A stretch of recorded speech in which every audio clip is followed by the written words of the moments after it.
সুতন্দ্রা চট্টোপাধ্যায়ের গাড়ির চালক রাজদেও শর্মাকে 4 দিনের পুলিশ হেফাজতের নির্দেশ দিল দুর্গাপুর মহকুমা আদালতের বিচারক। দুর্গাপুর মহকুমা আদালতের আইনজীবী অনমিত্রা দে বলেন, 7 দিনের পুলিশি হেফাজত চেয়েছিল police.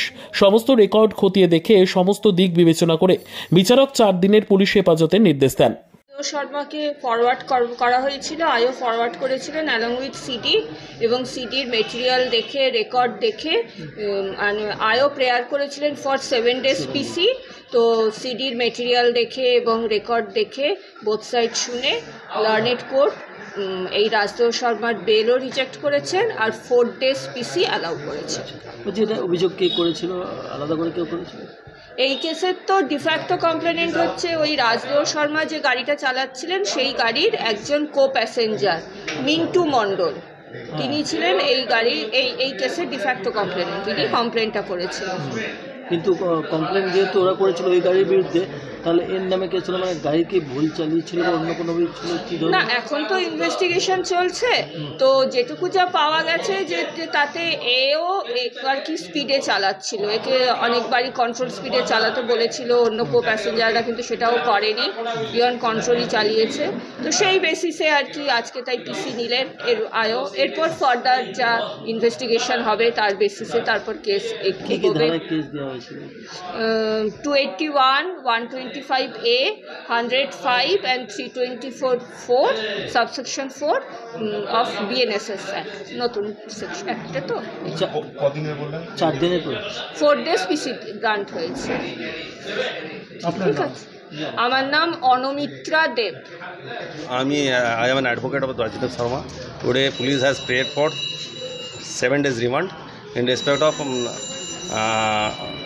he is the driver of the victim vehicle, actually in which vehicle the lady was carried, and the victim lady who has sustained injury and he was succumbed to death due to such accidental death. And this driver, he is a professional driver, and police has prayed for 7 days remand. Learned court has pleased to allow the remand for 4 days. 4 দিনের remand allow হয়েছে।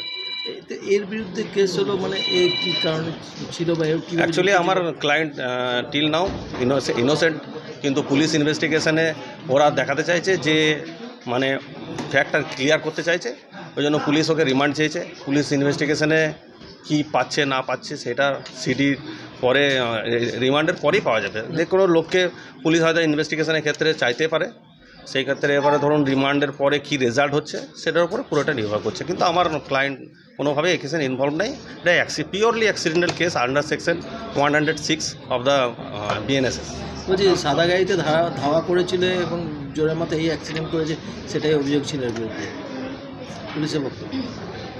পুলিশের বক্তব্য সেটা তো জানি না। As per FIR যেটা আছে, এফআইআরে যেটা থাকবে তার এটা তো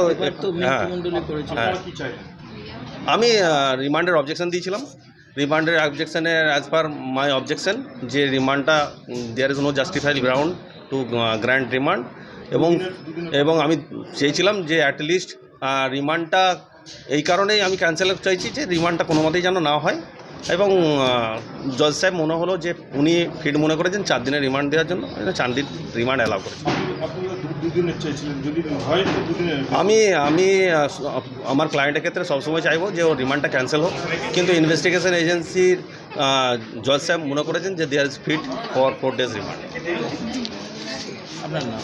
আমি জিয়াউল হক। বিদ্যা, ব্যবসা, চাকরি, জটক বিচার, বিবাহ, পারিবারিক অশান্তি, সন্তান লাভ, বাস্তু সমস্যা, আরো যে কোনো সমস্যার সমাধানের একমাত্র সেরা ঠিকানা জ্যোতিষী প্রসাদ রায়। আর দেরি না করে আজই চলে আসুন প্রসাদ রায়ের কাছে।